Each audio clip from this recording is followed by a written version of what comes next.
Thank you. Hi, everyone. Welcome to the Ivors Academy Craft of Composition with Dario Marianelli and myself, Maggie Rodford. Today's masterclass forms part of a week of activities around the Ivors with Apple Music.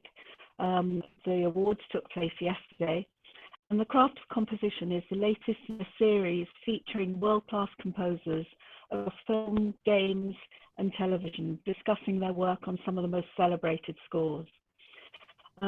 I'd just like to explain a little housekeeping for today's event. We're going to have about 45 minutes together chatting with Dario, and then we've got 15 minutes for Q&A. So please use the Q&A panel at the bottom of your screen, and we'll then answer as many of the questions as we can in the last 15 minutes. So it's a great honor for me to have been asked to talk with you, Dario, in public about your inspirational career. Many years ago, you told me about your study with an amazing music professor who had inspired you, and I'd love to start by asking you more, if you could tell us more about him. Oh gosh, yes, it is a very long time ago now. I think you're referring to my counterpoint studies, and that's correct. Yes. I was about 18 or 19. In fact, I was doing my military service at the time, which I had to do, and after a few months of it, had been transferred to my hometown, which is Pisa, luckily. So I on my free leave time, I could go out of the base, and I used to go to the university to listen to some music lectures by a visiting professor, and those were really very inspiring, very enlightening. And I went to him one day to say, where can I study this? Where can I learn what you're talking about? And he sent me to Florence, so I'm from Pisa, 50 miles away, to meet this American composer who became my teacher for the next 6 years, my counterpoint teacher. And it was an extraordinary first meeting. I went into his house, which was completely, almost completely dark. He only used candles. He was like from another century. He had a huge grand piano and a very cluttered room. It was a little bit like a bazaar, full of artifacts, paintings, music things, and he sat me at the piano, and on a piece of lined paper, he gave me the first rudiments of counterpoint there and then.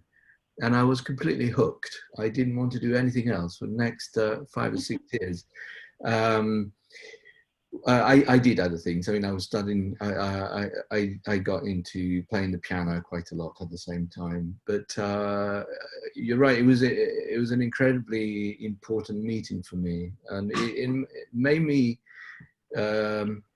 realize so much, and I have been thinking about it more recently also, how important even meeting one person is in your life, and it can change completely the course of your life in ways that are unimaginable when you do it. And you mentioned piano. How important did your piano playing become to you in your life at that age? So I had studied piano on and off since when I was 6 years old, and it was part of family life as well, but it wasn't really a serious thing. I mean, I was taking lessons with a friend of my mother, and I wasn't so committed to it. But that was the thing, meeting, it's a little hard to explain now, but meeting this composer felt like suddenly there was a door to get inside the music, to see the music from the inside, to start understanding how music works and how it's put together. Almost like if I don't know, a beautiful, intricate mechanism, and you've got a first glimpse of how it might work. And so playing the piano fed into that as well. So it became, studying counterpoint and beginning to understand how you put a note against another note, and then playing pieces of music and seeing it through my hands as well. It became a physical thing as well, not just an intellectual thing. Music starts going through your hands as well, and you see another side of how music is put together, and where you start kind of working out where meaning is in music. What does it mean to have some meaning, and how it connects to your body, really, how it becomes like a physical thing. And I believe the piano. I believe piano is what brought you to London in the first instance. Is that right? Yes, you're uncovering a few skeletons here. Yeah, so I really had no idea how I was going to earn a living as a grown-up, and so I at some point I met a really very nice and interesting piano tuner, and it crossed my mind that probably writing music I would never earn a living, but I might have a chance as a piano tuner or a piano technician, and I really loved the mechanics of the piano and acoustic and anything to do with sound. So I thought, well, maybe that is something that I could learn as a craft, as something that I can do practically to earn a living. Music didn't seem very practical at the time, and so I convinced this piano technician to take me as an apprentice in London in his piano workshop, and that's how I started coming to London in the late 80s. I would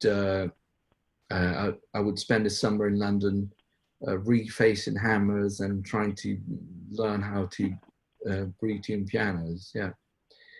So I failed at that in the end. I learned another craft. I failed the Oh, Michael Lewis was the piano tuner, and whenever I see him, he always it says to me, "I discovered Dario," which is lovely. And then, when you came to London, you then had the opportunity and went and studied at the Guildhall and then FTS. Yeah, I was really lucky. I came to London with a weird job. I had learned to use well, I'm sure everybody here would know what finale is. It was the first notation program, really, that would show you on the screen what you're meant to see. And this was the late 80s. And for some weird latter ways, that the people that imported finale in Italy found me, and they wanted me to learn it and show it to people. So I became the demonstrator of finale, and with that I found my first proper job in London, doing the same thing for the UK distributor of finale. And because of that job, I met quite a few composers who heard about finale and were interested in having a computer and writing music with a computer. So some of the composers I met were film composers, TV composers, And through that, I also met a composer who taught at the Guild, Francis Shaw, um, and I started taking private lessons with him for a couple of years, and then he suggested that I would apply for a postgraduate to go at the Guild as a student, as a postgrad, which I did, and it was a really fantastic experience. It was the best thing I ever did. So for the first 2 or 3 years I was living in London, I just got by doing all sorts of things, teaching a bit of piano and demonstrating finale, doing a bit of typesetting for music publishers, helping some composers with their newly acquired computer and with finale, and they needed a lot of technical support because it was quite a complicated program. But I found my way back into studying music, at postgraduate level, which was really fantastic. Being surrounded by other students, by other, young people, very determined to write music and experiment. It was a really wonderful time. And from the Guildhall, you then went to NFTS. That's right, because Francis Shaw, who was my teacher at Guildhall, he was also the head of music at the NFTS at the time. But also I knew about the NFTS from another composer, John Keane, who is one of the composers I met by selling him his first computer and finale and becoming his personal technical support. So John was doing a lot of music for television at the time, and he was very successful. He invited me to some of his recording sessions, and in fact, even more than that, at the time where I didn't have any equipment, I didn't have a computer, I didn't have anything, he let me use his own home recording studio. In the evening, when he stopped working, he gave me the keys to his house, and he had a separate entrance to go up to his studio. And in the evening, I could go and use his samplers and his mixing desk and make my own music. And I've done my first feature film I've done in his house with his equipment. It was extraordinary, really. That's so generous as well. That's fantastic. Yes, and he had the film school. So in fact, he is the head of the film school right now, and he had talked to me about the film school as well. So it was when I went eventually to the film school, I already knew a few people that either had been there as a student or were teaching there. And in fact, the film school was also very interesting experience. I had started writing music for film school graduation films before I even went to the film school. So when they took me as a student, I had already done a few things for them. Wow, I love how one thing in your life has led to the next thing that's led to the next thing. It's sort of a fantastic example of how taking the lead from one thing but being open to see what might be at the end of something else can take you on a path, which I find very inspirational. I think it's also very inspiring for people whom I always feel that young composers want to have a path that they want to know how to get from A to B, but actually how people do get from A to B can be so different, and that's what makes the sort of the fabric of being an individual composer. I think you're so right, and this is so important. And I do get asked quite regularly what I would suggest and how would one get into the industry and how one becomes a film composer. And I'm always at loss what to say, because I didn't particularly plan it. It's not like I know people. I know people that wanted to be like a ballerina when they were 6 years old, and they became a ballerina. But that's absolutely not my experience. And all I can say, I was really lucky that I've always been really curious to see what's around the corner of every corner. And so I'll go and see what's behind the corner. And, you know, sometimes there's nothing, sometimes there's another corner and you go behind one as well. But you're absolutely right. I mean, sometimes I could string together so many different narratives of what's happened to me, and you know, what were the meetings that turned out to be important, and there isn't one really. There were so many different bits and pieces, and even just learning a computer program in my late teens turned out to be a way to meet some people later on in life, and that brought to other things. And I suppose if I had to distill what was the most important thing in all this, was always to try to do something with my own hands, practically, myself, as which turned out to be, I think, more important than being an assistant to somebody else, or being a student in a good school, or being a student with a good teacher. Which are they're all important things, and I'm really glad I had them, that I've done them. But in the end, I think, you know, thinking back, I started the first pieces that I've written for an audience. I wrote for some hopeless fringe theatre show that hardly anybody saw.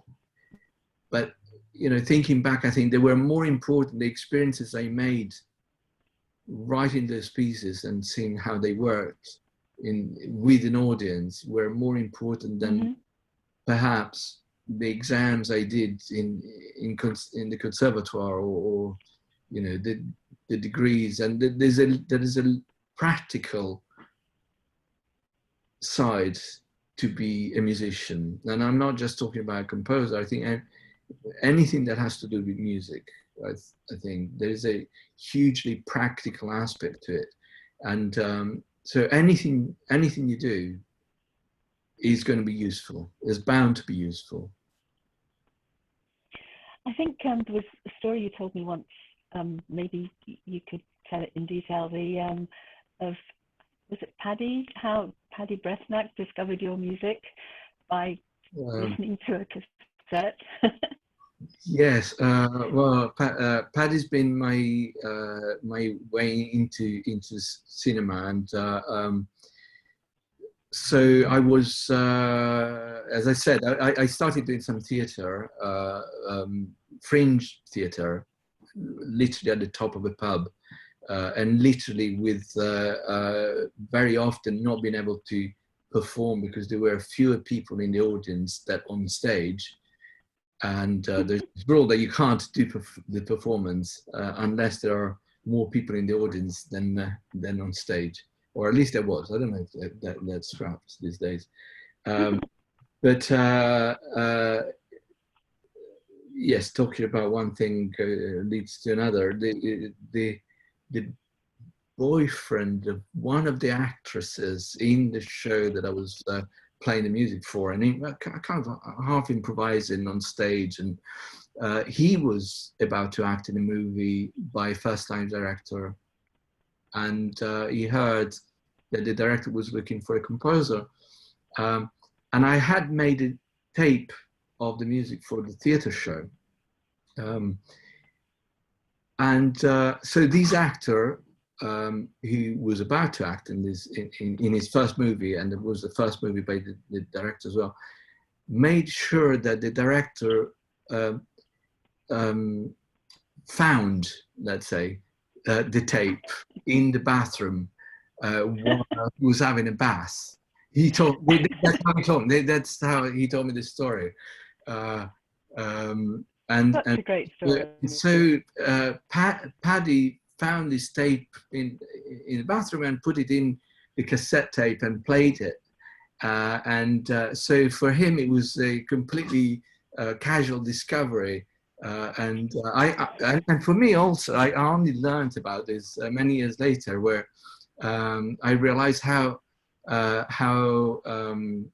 grateful I should be to this actor for, shepherding. He really shepherded the director to find the tape that gave me my first job.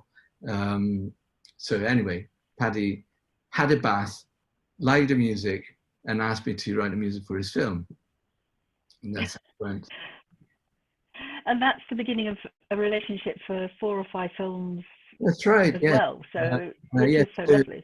That was his first movie. It was called Ailsa, and that was 1993. That was before I went to film school, and Paddy won the San Sebastian Film Festival with that film. So he got some money and some kudos to make his next movie, which eventually took 3 years.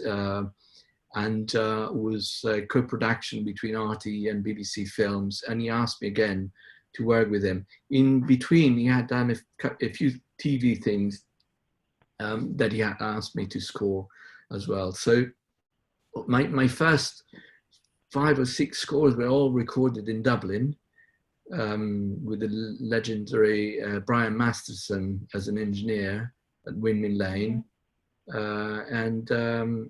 And it was the first time ever that I worked with live musicians, like recording live music in a proper recording studio,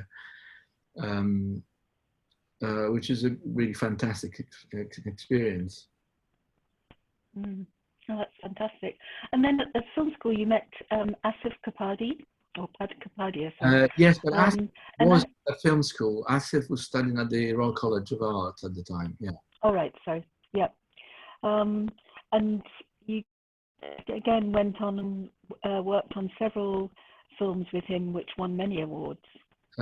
Yes. So Asif was doing his graduation film, and I think he got in touch with the film school to find a composer, and somehow he found me. I had just done one of the films I had scored, the short films I had scored at the film school, had been with an Indian director for whom I had to find some way to combine my own music with some Indian instruments. And I had met some Indian musicians in London. And as a film, graduation film at the Royal College of Art was all shot in India. And so he heard about this thing that I had done at the film school. He found me, and we got on really well. He liked what I did for his graduation film. It was a beautiful, beautiful little film called The Sheep Thief. And on the strength of that short film, he got financed by Film 4 to make his first feature film, which was also going to be shot in India. And that turned into another really wonderful experience. Asif managed to get me on board on his first feature film. And I went to India for a month, sponsored by production, to go around with the Nagra. I can tell you some funny stories with lots of militaries opening up my bags at the airports, not convinced at all that it was a bona fide tape recorder. They had never seen that Nagra before. But I managed to travel around India trying to find musicians and sounds and recordings and weird instruments that I could bring into the score for Asif's film, which was called The Warrior, and won him a BAFTA and won the San Sebastian Film Festival as well. Yes, it was again another very wonderful collaboration. Then I worked with Asif another few times after that. Yeah. Yes. You mentioned earlier about how you like to go into things and find a new way in, or a new practical solution or hands-on way of getting involved. And with all your scores, there is that element very much in the music of an individual way into the score. And the films that you have worked on with Joe Wright, in many ways, couldn't be more different from each other, from Pride and Prejudice to Atonement, to Anna Karenina and Darkest Hour. And I just wondered whether you can tell us anything about how your process at the beginning of a film, how you find that way into the film and the individual way of working for it. Yes, I don't think it's the same every time. I think really every project comes with its own set of requirements, if you want. There's almost like if one reads the story enough or connects to the story enough, for me it's almost like I start, or at least I try to start hearing what the film is, what the story is asking of me, and generally the thing that I try to do, and it's not always possible, but it's the first thing I try to do is I try to find some hook, some place where I can hook myself onto with some musical ideas. And this is very vague and very abstract, and it's not at all easy to explain.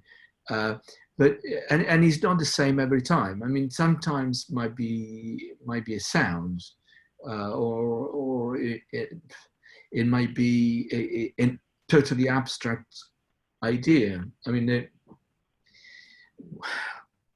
on some movies, well, especially with Joe, with Joe's been easier in a sense, because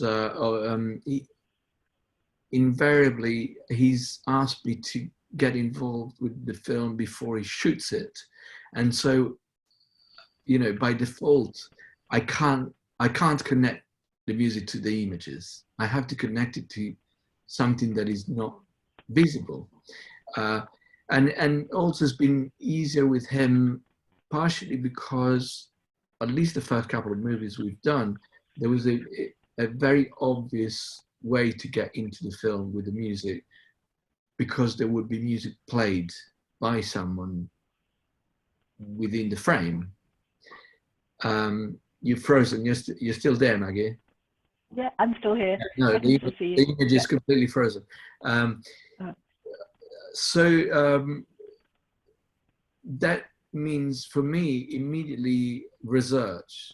Yeah, there is a scene where somebody's playing an instrument. What are they playing?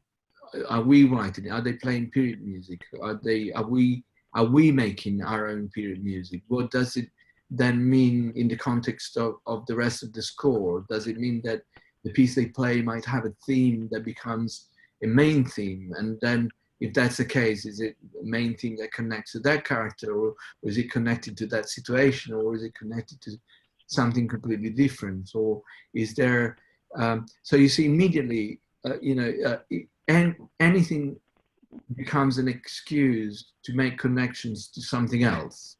I don't know if I'm really explaining this very well. There might be. I was thinking, for example, of an example where the hook is something very abstract, and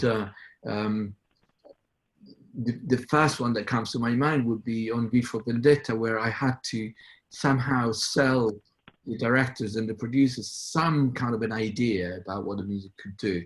And my instinct would be to say, well, you know, this film is all about the idea of freedom. And so freedom must have a theme. It's not a character. You can't see, but it's constantly something that the characters would think about or talk about or would inform their decision or their destiny. And so freedom is such a huge presence that you can't see, that if I give it a theme, then it will start connecting together different moments in the story, even if it's not rational or conscious on the part of the viewer. But it is important for me to connect those moments in the film because they belong to the same idea, and also it becomes an engine, to propel me to make more music. Once you've got a theme like that, it becomes very easy to smuggle it into even if it's not very obvious what the theme should be. That's a problem. If you have a character theme, a character-based theme, you have a theme for the character, you get intertangled very quickly because the character is always with some other character. There might be 5 characters in this, as opposed to having these more subterranean themes that are for things that they're not so obvious. That describes it very well. I want to talk a little bit about the concert music. Over the years, you've been commissioned by the BBC Symphony Orchestra, the LPO, and in 2014, you wrote the Voyager Violin Concerto for soloist Beck for Queen Grand Symphony Orchestra, which was part of a program called Journey to the Cosmos. I wonder if you could tell us a little bit more about that, and also how the thematic idea developed in that concerto. So sorry, the audio suddenly got all scrambled, but I think you're talking about the violin concerto. I heard only bits. Yeah. And concert music, yes. What can I say? It's so the first thing I'd say, and it has to do with something that has been on my mind recently, because I've been asked at least by 3 or 4 different young composers who've come to me saying they're interested in becoming film composers or media composers, and what should they do? Where should they go to study? And I'm always taken slightly aback when I hear that, because this concept of the film composer is a little alien to me. It's like, I don't know, this music is a vast thing. And it seems that to want to pigeonhole oneself so quickly, or to be so restricted so early, to me, it's a bit of an alien thought. So I got interested in music because I suppose I came from a family where we listened to a lot of classical music. We went to concerts, we went to opera, and then I discovered jazz through some friends of the family, because my parents didn't really listen to jazz, and all sort of other music, and so for me to feel like I'm a composer as opposed to a film composer is quite important. And so any excuse I have, any occasion I have to write music for concert or for ballet or for theater, if it comes my way, it's something that is really important, and they are all places where I keep making experiments and still finding little bits of who I am as a composer, and And so the violin concerto goes under the heading of, you know, me being a composer, and not just not just being a composer for one particular thing. And they are, especially when film has taken quite a lot of my life, those occasions become even more precious and more important. Slightly scary, in fact, not slightly scary. They're quite scary. The proposition of writing a, you know, half an hour violin concerto is quite daunting. But at the same time, I throw myself in them, kind of paint myself in corners where I say yes very quickly, and that sometimes I find myself regretting it later, thinking, my God, what have I done? Why did I say yes? But in fact, deep down, I'm really glad once I've done it, they did say yes, and I paint myself into these tight corners. I usually, no, in fact, I'd say I always come out of the other side feeling that I've learned quite a lot by doing those things. So the violin concerto was written for Jack Liebeck, who I had met on Jane Eyre. He had been the soloist on Jane Eyre. We became friends. In fact, I think he's coming for dinner tomorrow night. He's a wonderful violin player and quite a force of nature. He had this relationship with the Queensland Symphony Orchestra and with Brian Cox, and he runs a science and music festival in Oxford every year. He's very interested in science, and so am I, by the way. And so the opportunity to do something inspired by science with music was quite irresistible, and it became the violin concerto. And then more recently, you wrote a ballet which was by Covent Garden, the Royal Opera House. And see, I know that you've worked with ballet companies before. How do you find the differences between working with the ballet company side to the visual element of film? Yes, so I've written quite a few ballet scores, but they were mostly for very small groups, like a string quartet or me at the piano, or a trio, some recorded, this was really the first opportunity to write in the context of the Royal Ballet and the Opera House, where there's a full orchestra down in the pit. And as always, my knee-jerk reaction was to say, yes, I'll do it, then panic and say, oh my God, I don't know really how to do this. And then start thinking, you know, what I am afraid of, really. And one of the things I was afraid was the sound, because working so much in the recording studio and being totally spoiled about the level of control I have about the final sound of, you know, the idea of writing for the Opera House, which is first, I must say, I don't really like very much the sound of that type of theatre. I think is a type of theatre built for the eyes, as opposed being built for the ears.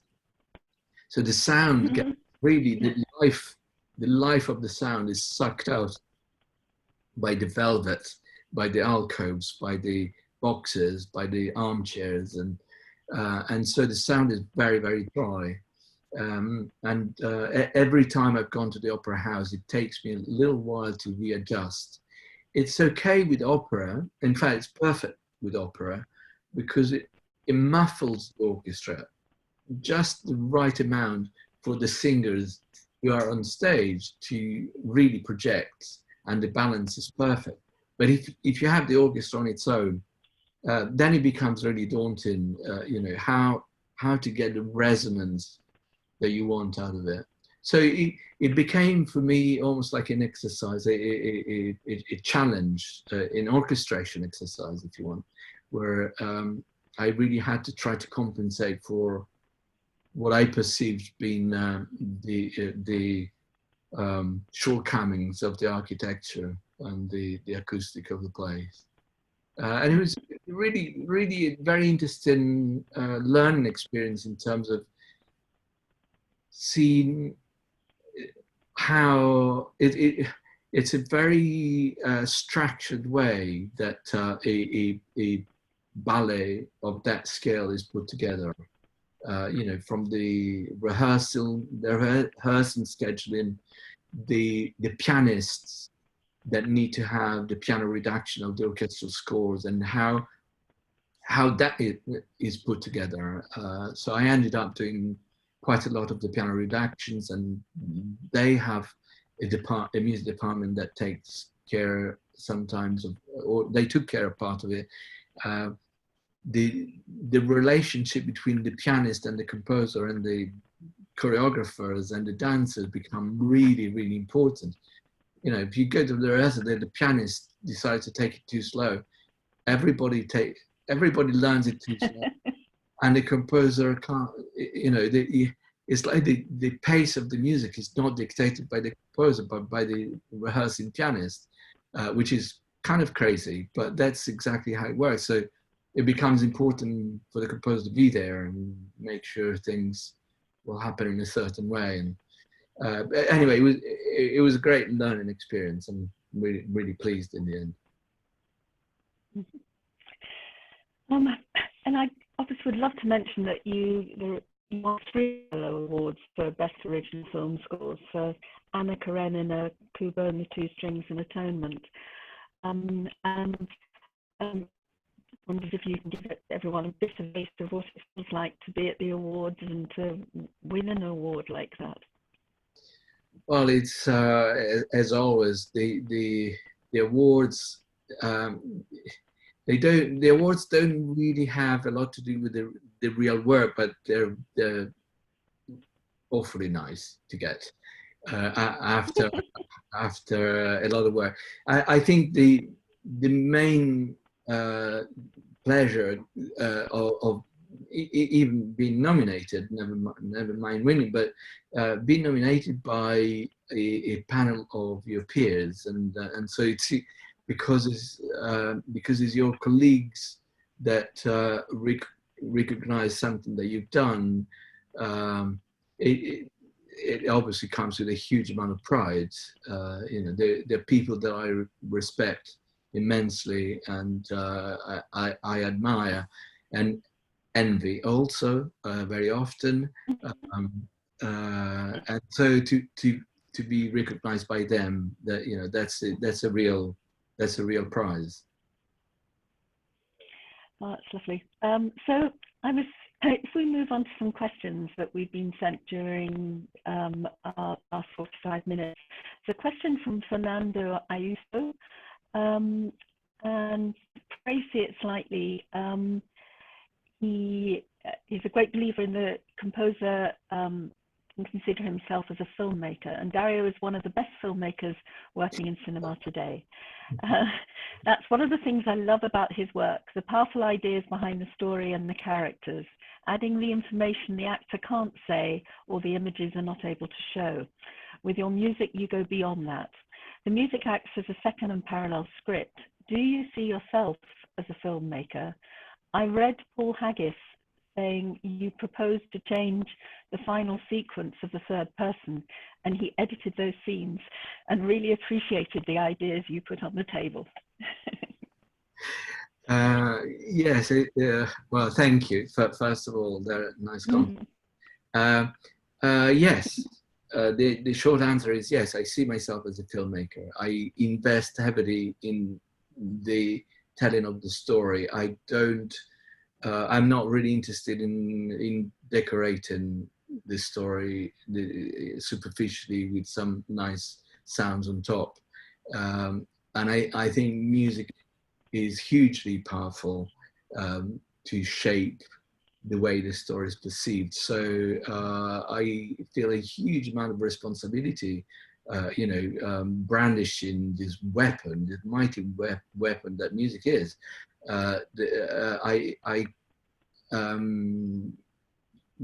Music can really force an audience to read a scene in one way or in another one completely different.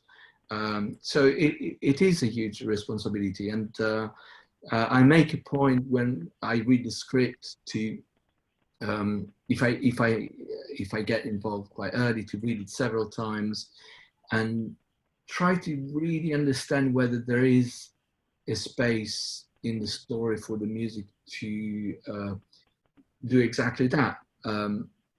Add a layer of narrative that is not obvious, that is possibly given a voice or a presence to something that is a bit more unspoken.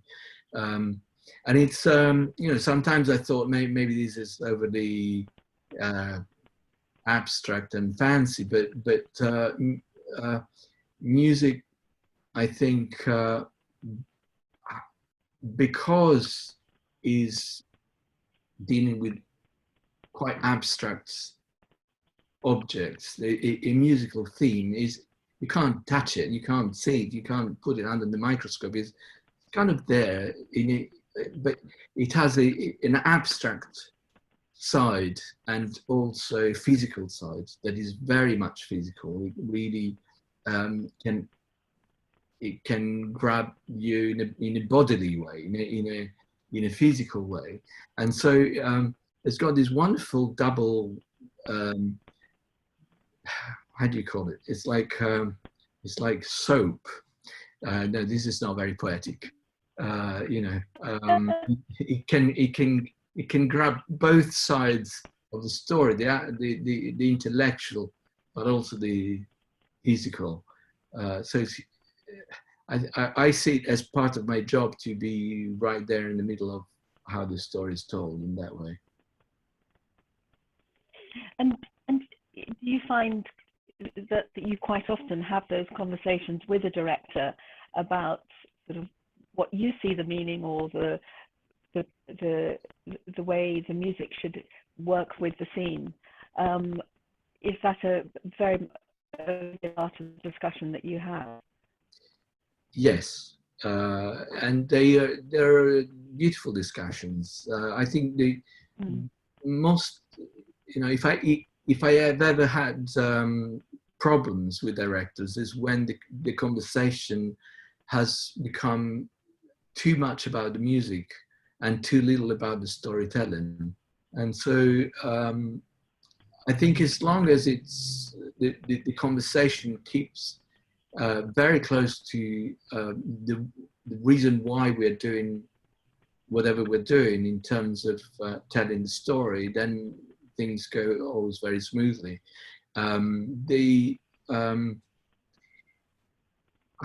suppose one of there are many important things in what the music can do to a scene, but one of the really important ones is to put accents or stress the motivation of the characters.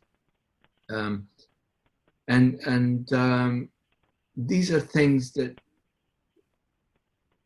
you can't necessarily see on screen. And even, to go a bit less abstract, I remember one occasion on Asif, first feature film on The Warrior, where it was the first time that I realized I could affect the editing in that way. And I got an early rough cut of the film, and there was one scene where it was a close-up of one of the characters, just the camera staying on his face, no expression, nothing happens. But at some point, in the middle of this long held close-up, we had to feel that he had taken a decision that would change his life forever. And how do you do that if you don't do it with the music? There is nothing else. You don't see absolutely anything.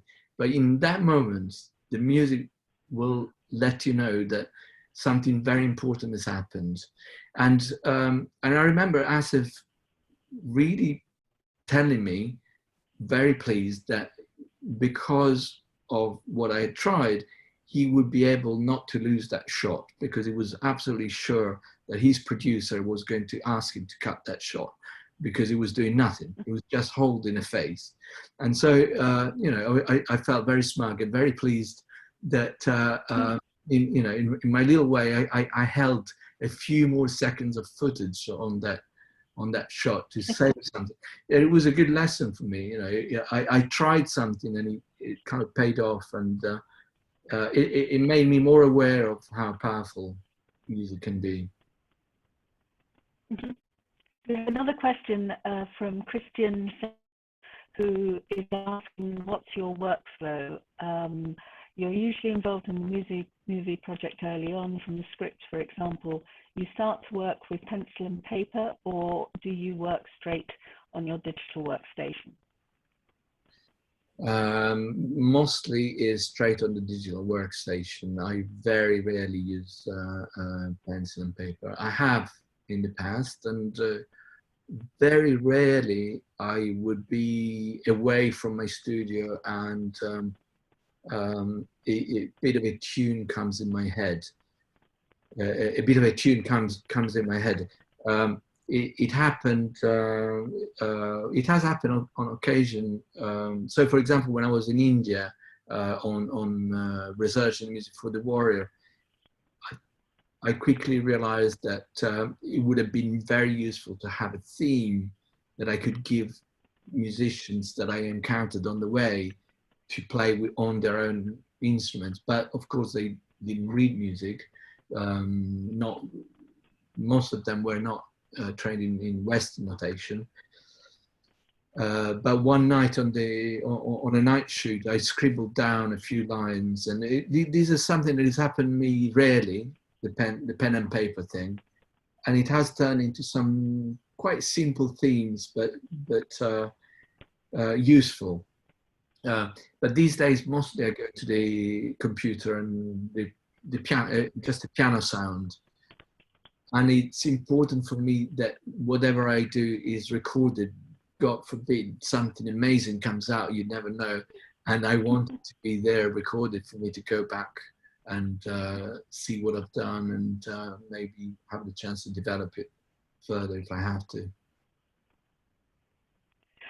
Sort of following on from that, you've had a very successful relationship with Travis Knight, working on several animation and live action projects with him. But there you've been involved extremely early on.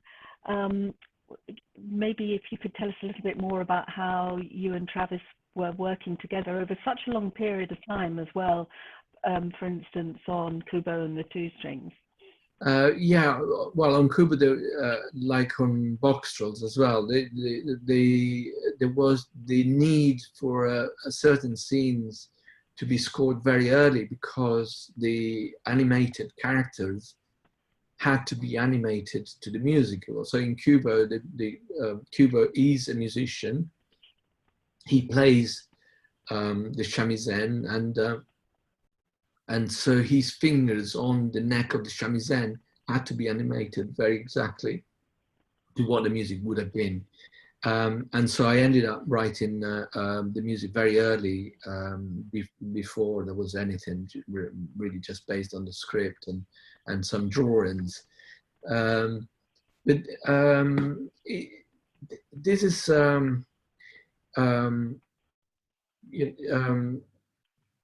connecting also to the previous question about the workflow.